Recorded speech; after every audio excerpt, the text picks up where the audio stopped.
रात के लगभग 2:17 हो रहे थे। दिल्ली की सड़कें लगभग खाली थीं। सर्द हवा चल रही थी और शहर गहरी नींद में था। लेकिन उसी समय भारत की राजधानी से हजारों किलोमीटर दूर एक छोटे से कमरे में कुछ लोग कंप्यूटर स्क्रीन के सामने बैठे हुए थे। उनके सामने नक्शे थे, सैटेलाइट तस्वीरें थीं और एक नाम बार बार दोहराया जा रहा था, दिल्ली। उनकी बातचीत के कुछ शब्द थे, तारीख तय है, लक्ष्य तय है, अगर ये सफल हुआ तो पूरी दुनिया हिल जाएगी। उसी समय भारत की एक खुफिया एजेंसी के सर्वर पर एक छोटा सा डेटा पैकेट पहुंचा, बस कुछ लाइनों का संदेश। लेकिन उस संदेश ने भारत की खुफिया एजेंसी रॉ के एक अधिकारी को तुरंत अपनी कुर्सी से खड़ा होने पर मजबूर कर दिया, क्योंकि उस संदेश में लिखा था, target Delhi, operation date confirmed, multiple blasts planned. अगर ये सच था तो आने वाले कुछ दिनों में भारत की राजधानी में इतिहास का एक बड़ा आतंकी हमला होने वाला था। लेकिन कुछ ऐसा हुआ जिसकी खबर कभी अखबारों की सुर्खियों में नहीं आई, और यही है पाकिस्तान का वो आतंकी प्लान जिसे रॉ ने चुपचाप खत्म कर दिया। खुफिया दुनिया में कई बार बड़े हमलों की शुरुआत बहुत छोटे सुरागों से होती है। उस रात भी कुछ ऐसा ही हुआ। रॉ के साइबर इंटेलिजेंस विंग को एक विदेशी सर्वर से कुछ संदिग्ध डिजिटल गतिविधि मिली। पहली नजर में वह सिर्फ सामान्य इंटरनेट ट्रैफिक लग रही थी, लेकिन जब विशेष तकनीक से उस डेटा का विश्लेषण किया गया तो उसमें कुछ शब्द बार बार सामने आने लगे। Package, delivery, capital, day x. खुफिया भाषा में ये शब्द अक्सर किसी बड़े ऑपरेशन के संकेत होते हैं। रॉ के विश्लेषकों को अब शक होने लगा था कि कहीं कोई बड़ा षड्यंत्र तो नहीं रचा जा रहा। लेकिन समस्या ये थी कि सिर्फ इन शब्दों के आधार पर कोई ठोस निष्कर्ष निकालना संभव नहीं था। फिर भी सावधानी के तौर पर एक छोटी सी जांच शुरू कर दी गई। उसी जांच ने धीरे धीरे एक ऐसे नेटवर्क का पर्दाफाश करना शुरू किया जिसे देखकर भारत की सुरक्षा एजेंसियां भी हैरान रह गईं। जांच आगे बढ़ी तो पता चला कि ये कोई साधारण नेटवर्क नहीं था। इसके पीछे दक्षिण एशिया में सक्रिय एक कुख्यात आतंकी संगठन का हाथ था।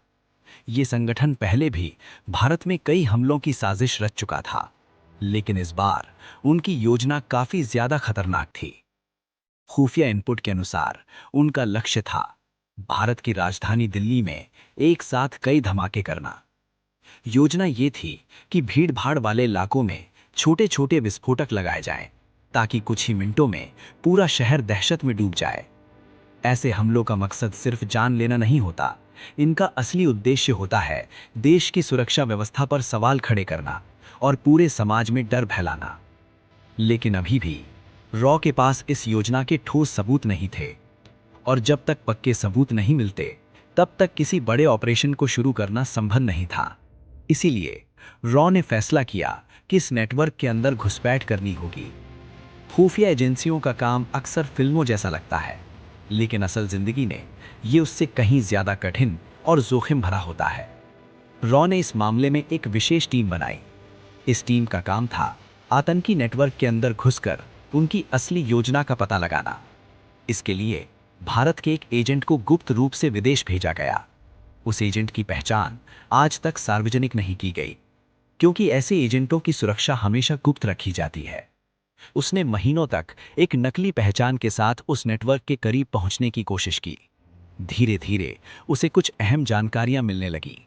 उसे पता चला कि आतंकी संगठन भारत में कुछ लोगों को भर्ती कर चुका है। इन लोगों को छोटे छोटे समूहों में बांटा गया था, ताकि अगर एक पकड़ा जाए तो बाकी सुरक्षित रहें। लेकिन सबसे चौंकाने वाली बात अभी सामने आनी बाकी थी। एक दिन रॉ के उस एजेंट को एक गोपनीय मीटिंग में शामिल होने का मौका मिला।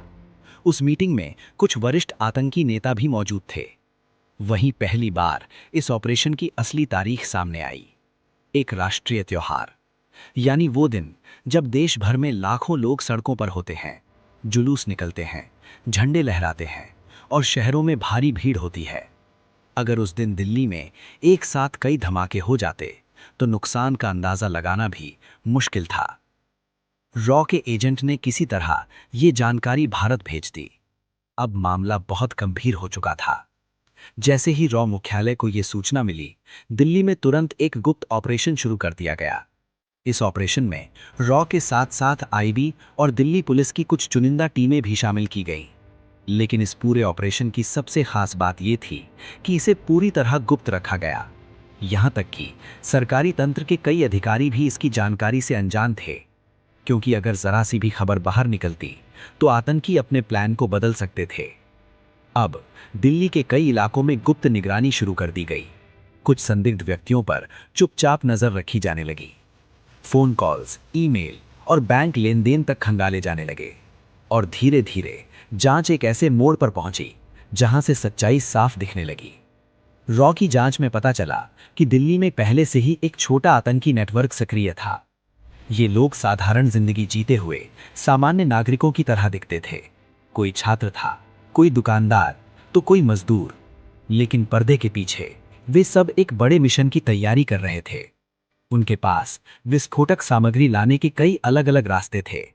कुछ सामग्री सीमा पार से तस्करी के जरिए लाई जानी थी, जबकि बाकी स्थानीय बाजार से छोटे छोटे हिस्सों में खरीदी जा रही थी, ताकि किसी को शक ना हो। लेकिन अब उनकी हर गतिविधि भारत की खुफिया एजेंसियों की नजर में थी और सही समय का इंतजार किया जा रहा था। तारीख करीब आ रही थी। रॉ को अब यकीन हो चुका था कि हमला होने वाला है। लेकिन एक समस्या अभी भी थी।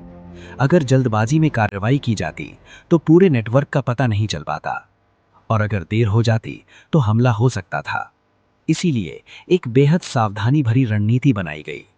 और फिर एक रात दिल्ली के अलग अलग इलाकों में अचानक कुछ टीमें सक्रिय हो गई। कहीं एक संदिग्ध व्यक्ति को चुपचाप हिरासत में लिया गया, कहीं एक गोदाम पर गुप्त छापा मारा गया, और कुछ ही घंटों के भीतर इस पूरे नेटवर्क के कई सदस्य पकड़े जा चुके थे।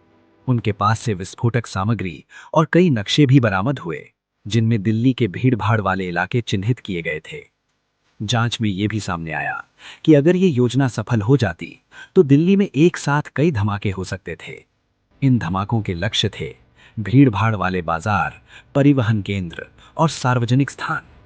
लेकिन रॉ और अन्य एजेंसियों की सतर्कता की वजह से यह हमला होने से पहले ही निष्क्रिय कर दिया गया। और यही कारण है कि भारत के अधिकांश लोगों को इस घटना के बारे में कभी पता नहीं चला। उस रात दिल्ली के लोग शांतिपूर्वक सोते रहे। किसी को अंदाजा भी नहीं था कि उनके शहर पर कितना बड़ा खतरा मंडरा रहा था।